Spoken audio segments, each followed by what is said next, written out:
ये कहते हैं मोदी जी खतरनाक है, योगी जी खतरनाक है। खतरनाक ऐसी मानसिकता है। बर्बाद पड़े हैं, खाने को रोटी नहीं है, पहनने को कपड़ा नहीं है, मगर मोदी अच्छा कर रहा है। पहली सरकार है मोदी जी की सरकार 2014 से लेकर 24 तक सबसे ज्यादा महात्मा गांधी को कोस। अस्सलाम वालेकुम। तो क्या हाल है भाई, और आ चुके हैं एक और वीडियो के साथ। तो भाई आज की वीडियो बहुत ही ज़्यादा इंटरेस्टिंग होने वाली है, बहुत मज़ा आएगा भाई आज की वीडियो में।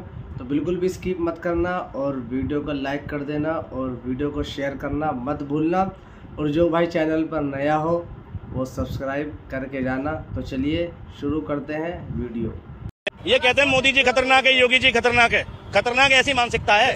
बर्बाद पड़े हैं, खाने को रोटी नहीं है, पहनने को कपड़ा नहीं है, मगर मोदी अच्छा कर रहा है। पहली सरकार है मोदी जी की सरकार 2014 से लेकर 24 तक सबसे ज्यादा महात्मा गांधी को कोसने वाली सरकार। इस सरकार में सबसे ज्यादा महात्मा गांधी पे निजी हमले हुए। ये बात तो सही कह रहे हैं भाई, ये कि सबसे ज्यादा इस बार गांधी जी को बहुत ज्यादा बुरा भला कहा गया थे। जब केजरीवाल को सजा हो गई थी, मोदी जी उसी दिन हार गए थे। जिस दिन संजय सिंह जेल में गए थे, मोदी जी उसी दिन देश में हार चुके थे। जब 1 साल बीता और एक प्रेस कॉन्फ्रेंस नहीं हुई, और 10 साल में एक भी प्रेस कॉन्फ्रेंस नहीं हुई, तो मोदी जी तो हारे हरा है। जितने भ्रष्टाचारी भाजपा में है उतने कहीं नहीं है। कहते कांग्रेस मुक्त भारत। तुम कांग्रेस मुक्त बीजेपी बना के दिखाओ पहले, फिर बात करना कांग्रेस मुक्त भारत। तुम्हारी औकात नहीं कांग्रेस के लीडर के बिना अपने नंबर भी पूरे करने की। आज बीजेपी के अंदर जितने कांग्रेस के नेता हैं उतने किसी दल में नहीं है। ठीक है, बीजेपी की औकात नहीं है बिना कांग्रेस के अपना दल भी पूरा कर ले। अब मैं कह रहा हूँ, चुनाव आयोग अगर सच में देश में काम कर रहा होता, तो जिस वक्त मोदी जी ने कहा था कि देश में शमशान, कब्रिस्तान, दिवाली और रमजान, उसी वक्त मोदी जी को चुनाव लड़ने से बैन कर देना चाहिए था। मोदी जी देश के पहले प्राइम मिनिस्टर होते तो मैं गारंटी दे रहा हूँ देश आजाद होने के बाद भी आजाद ना हुआ होता, देश गुलामी रहता। अभी मोदी जी कह रहे हैं कि जब से कांग्रेस थी इस देश में एकता और अखंडता को तोड़ा जा रहा था, जब से मोदी जी आए सही किया गया उसको। मोदी जी वो बात कर रहे हैं कि KFC वाला कह रहा है कि चिकन खाना अपराध है। KFC वाला मुर्गों की वकालत करने लगा है। यानी मोदी जी कह रहे हैं यार देश को तोड़ा जा रहा था। तोड़ कौन रहा है? देश में कम्युनलवाद किसकी सरकार में बढ़ा? दुनिया को पता है। साच को आज कैसी सब जानते हैं कि कम्युनलवाद किसकी सरकार में बढ़ा, किसकी सरकार में ज्यादा कम्युनलाइजेशन हो रहा है, किसकी सरकार में हो रहा है। मोदी जी को कहने की जरूरत ही नहीं है, सारा देश जानता है कि किसकी सरकार में तोड़ने का काम हो रहा है।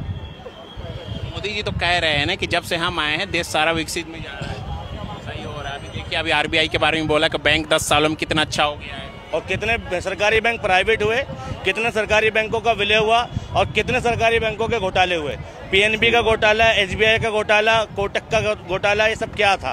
हजारों करोड़ रुपए के जो घोटाले बैंकों में हुए वो किसी और शासनकाल में तो हुए नहीं, मोदी जी के शासनकाल में हुए ना। फिर बताओ, तो मोदी जी कह रहे हैं विकसित हो रहा है। मैं देख रहा था, बड़ी एक क्लेम है कि मोदी जी के शासनकाल में 1000 यूनिवर्सिटियां हो गई। गूगल करके दिखाओ कि सरकारी यूनिवर्सिटियां कितनी हैं, सेंट्रल की कितनी स्टैब्लिश यूनिवर्सिटियां थी। मैंने पता गूगल किया इस पे, 48 2014 से पहले थी, और अभी कितनी हुई हैं? अभी कुल 56 यूनिवर्सिटियां हैं सेंट्रल की। यानी कितनी यूनिवर्सिटी बढ़ी? 8 यूनिवर्सिटी बढ़ी। और क्लेम दे रहे हैं 1000 का। प्राइवेट यूनिवर्सिटियां खुलना सरकार का अपॉर्चुनिटी थोड़ी है। प्राइवेट खुलने का मतलब ये कि सरकार काम नहीं कर रही, सारा चीज प्राइवेटेशन हो गया। प्राइवेट कॉलेजों की तो बाढ़ है। MBBS प्राइवेट कॉलेज से करने लगो, करोड़ों में फीस जाएगी। सरकारी में सीट होनी चाहिए ना। एक क्लेम है कि सरकारी खुल गई, सरकारी खुल गई। सर्च करके दिखाओ डीम्ड यूनिवर्सिटियां कितनी बड़ी हैं। ठीक है, 126 की 126 हैं। तो भाई ये तो झूठ है। कह तो नहीं कि अच्छा खासा एजुकेशन में काम हुआ। क्या लगता है भैया काम हुआ है कि नहीं? इधर है चाचा, काम हुआ जी। क्या क्या काम हुआ है? काम हुआ है कि नहीं? क्या काम नहीं हुआ है? इन्हीं से पूछने क्या काम नहीं हुआ है? क्या काम नहीं? चाचा नहीं पढ़े स्कूल में, हमारे हिसाब से तो इनको स्कूल नहीं मिला। क्या बात कर रहे हो तुम? इनको एजुकेशन नहीं मिली। इनके घर में 4 बैचलर डिग्री वाले लोग नहीं निकलेंगे। बात कर रहे हैं काम हुआ है। कितने लोग हैं ग्रेजुएट? नहीं, क्यों बता रहे हो? क्यों नहीं ग्रेजुएट? कांग्रेस सरकार में क्या ग्रेजुएट से बताओ ना, क्या ग्रेजुएट से बताओ? ग्रेजुएट है तुम्हारे? सब सरकारी नौकरी में है। कौन? देखा, जैसा राजा वैसी प्रजा। राजा भी झूठ बोल रहा है। ये बता दे सरकारी नौकरी में कौन से विभाग में, बताओ ना। विकसित इतना हुआ देश का, क्या बताओ ना। कहाँ रहते हो? कहाँ रहता हूँ? जहाँ घर पे नहीं रहते तुम? आसमान में हो, हवा में? यहाँ को भक्त भी कहाँ रहते हो बताओ ना, मैं बताऊँ। दिल्ली में तो मैं कहाँ रहता हूँ? दिल्ली में तो मैं कहाँ रहूँगा? आप बताओ। दिल्ली में रहते हो? दिल्ली में मोदी जी के द्वारा एक एम्स पहले से मौजूद है, दूसरा एम्स दिखाओ। दूसरा एम्स तो बहुत हुआ है। क्या ना सरकारी अस्पताल सेंट्रल गवर्नमेंट ने खोला, बताओ। कांग्रेस में क्या सरकार खोला? तो बताओ ना यार। क्या खोला? 10 साल से कांग्रेस है क्या? ये अभी कांग्रेस के हॉस्पिटल में पैदा हुए भाई साहब। ये कांग्रेस के हॉस्पिटल में पैदा हुए, कांग्रेस के स्कूल में पढ़े हैं। और ये बुराई कर रहे हैं कांग्रेस की। कांग्रेस का क्या बोलेंगे चाचा, क्या ये भाई जब से बीजेपी आई है, बीजेपी ने हिंदू मुस्लिम और कुछ नहीं, और दूसरे पक्ष पार्टियों को तोड़ना। अस्पताल भाग क्यों रहे हो? गिनाओ अस्पताल। अरे तो अस्पताल गिनाओ ना। मोदी जी द्वारा दिल्ली में अस्पताल गिनाओ, कितने अस्पताल खुलवाए मोदी जी ने? बता। अस्पताल छोड़ो, जो मौजूदा अस्पताल है उनमें कितने बेड बढ़वाए मोदी जी ने? कितने आईसीयू बेड बढ़वाए? चलो बताओ। खुले हुए में बताओ। बहुत बनवाया, कितने बनवाया? बहुत बनवाया है। तू बताओ ना कितना बनाया? बहुत बनवाया है। बनवाया 250 बनवाया है। क्या जिले में 250 क्या? बलिया जिले में 250 बेड बढ़वाया है। बलिया का जिला? जिला अस्पताल में। अरे नाम है ना जिला अस्पताल का, बलिया का जिला। बोल रहा हूँ, जिला अस्पताल सदर। सदर में कहाँ पे बढ़ता है अस्पताल? अभी करते हैं गूगल। 250 बेड बढ़े। अभी तक जो बिहार और यूपी के जो पीछे से लोग आ रहे हैं इलाज कराने दिल्ली में, जब वहीं अस्पताल यूपी में सुविधा हो गई तो दिल्ली पे डिपेंड क्यों है यूपी के लोग? तमाम आरएमएल अस्पताल में सारी पब्लिक यूपी बिहार की, एम्स में सारी पब्लिक यूपी बिहार की, दिल्ली के बड़े बड़े अस्पतालों में पब्लिक यूपी बिहार की। यूपी में इतने हॉस्पिटल अच्छे हो गए हैं तो भैया क्यों नहीं जा रहे वहाँ इलाज कराने? और बताओ बलिया का सदर अस्पताल बता रहे हो? अभी गूगल करेंगे। आपने बेड की बात की है भैया, आपने बेड की बात की है तो मैंने बेड की बताई है। भाई जो ये बोल रहे हैं वो उसकी कोई खबर ही नहीं है। उल्टा ये खबर है कि जिला अस्पताल में इतने मरीज आ गए, उतने मरीज आ गए, ठीक है, और गंभीर हालत में देख लो, ठीक है। अरे भाई है ही नहीं ना न्यूज, तुम झूठ, तुम प्रमाण बताओ अपनी न्यूज का। बस इनसे एक चीज पूछ लो, 2014 से लेकर 2024 चल रहा है, 14 को छोड़ दो कांग्रेस को, ठीक है, ये बताओ 2014 से लेकर 24 सोच लो ढंग से, ऐसी कोई भी एक चीज बताओ जिस पर सरकार का नियंत्रण हो और वो चीज सस्ती हुई हो। एक चीज बताओ कोई भी। जवाब ही नहीं है भाई। ये 10 सालों में एक सस्ती चीज नहीं गिना सकते, लेकिन मोदी जी ने काम किया है। गिनाओ महंगाई दिया है भैया, दिया है, ऐसी बात बताओ। अरे सस्ता तो नहीं किया, लेकिन सिलेंडर पहले अब घर पे आता है, लकी लाइन लगाना पड़ता है 2-2 किलोमीटर। सस्ता नहीं हुआ है, लेकिन आज के जमाने में जो रेट चला है वो सस्ता ही है।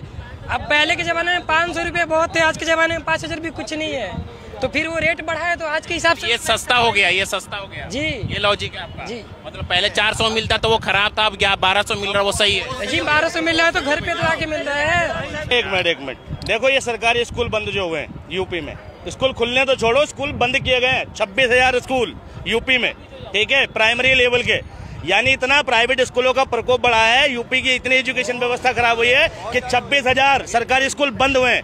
तुम कह रहे हो खुले, तुम खुले हुए छोड़ो, तुम जितने चल रहे थे उतने चलते हुए दिखा दो, ठीक है। और ये देख लो गूगल पे, ठीक, स्क्रीनशॉट ले रखा है मैंने, तुम भी गूगल कर सकते हो। यूपी के सरकारी स्कूल कितने, ठीक है, और कितनी थी संख्या 2014 से पहले, और 14 के बाद क्या हुआ, ठीक है। सस्ती महंगी, अगर घर तक डिलीवरी ही करानी थी, ठीक है, तो प्राइवेट कंपनियां डिलीवरी करती हैं और चार्जेस लेती हैं। स्विगी से खाना ऑर्डर करो, स्विगी से खाना ऑर्डर करो भैया, 70 का खाना तुम्हारे पास 120 में पहुंचता है। तो जब भाई ज्यादा पैसा देके वो सुनना, तो सरकारें क्यों चुननी है? प्राइवेट कॉर्पोरेट जगह चुन लेंगे, ठीक है। मुकेश अंबानी को दे दो सीधे सीधे सत्ता। सरकारें चाहिए वेलफेयर सिस्टम के लिए, सरकारें होती है समाज कल्याण के लिए, कि जनता के हित में फैसले ले, और रेट बढ़ाना जनता के हित में नहीं होता। घर तक सिलेंडर आ गया तो खुश हो गए, अरे कम कीमत में आना चाहिए ना। जनता, ये किसका पैसा है? ये ज्यादा पैसा क्यों दे रहे हैं? घूम फिर कर पैसा किसका है? कम कीमत, टैक्स ज्यादा जा रहा है ना भाई, टैक्स कम जाना चाहिए ना। टैक्स कौन ले रहा है इस पे? तुम बात करो कि भाई घर तक आ गया, ये कहते हैं मोदी जी खतरनाक है, योगी जी खतरनाक है। खतरनाक ऐसी मानसिकता है, बर्बाद पड़े हैं, खाने को रोटी नहीं है, पहनने को कपड़ा नहीं है, मगर मोदी अच्छा कर रहा है। अरे भाई अपने हक के लिए नहीं लड़ रहे तुम अपना तो नुकसान कर ही रहे हो, साथ में उस व्यक्ति का भी नुकसान कर रहे हो, ठीक है, जो डिजर्व करता है, जिसको चीजें चाहिए, सुविधा, ठीक है। तो कम से कम देश में अगर मोदी सरकार का विरोध जरूरी है तो ऐसे लोगों का विरोध भी बहुत जरूरी है। तो अब की बार 400 बार संविधान बदलने के लिए कह रहे हैं ना, नारा तो दे रहे हैं, 400 पार कह रहे हैं, ठीक है। 400 पार क्यों चाहिए भाई? जब सरकार 272 पे बन जाती है तो 400 पार क्यों चाहिए? 400 पार इसलिए चाहिए क्योंकि संविधान में है 370 से ज्यादा सीटें आएंगी तो आप संविधान भी बदल सकते हो, ठीक है, ये रीजन है, ठीक है। और देश को कहाँ ले जाएंगे ये देश को धार्मिक। तो उम्मीद है भाइयों की वीडियो आपको अच्छी लगी होगी, तो भाई वीडियो को लाइक कर देना और वीडियो को ज़्यादा से ज़्यादा शेयर करना। इंशाल्लाह आगे भी ऐसे ही मज़ेदार वीडियो और जो आपके काम की वीडियो होंगी इंशाल्लाह आप तक ज़रूर पहुंचाई जाएंगी। तो भाई चैनल सब्सक्राइब कर लेना ताकि हर आने वाली वीडियो आपको मिलती रहे। तो भाई मिलते हैं फिर एक और नेक्स्ट वीडियो में, फ़िलहाल के लिए खुदा हाफिज़।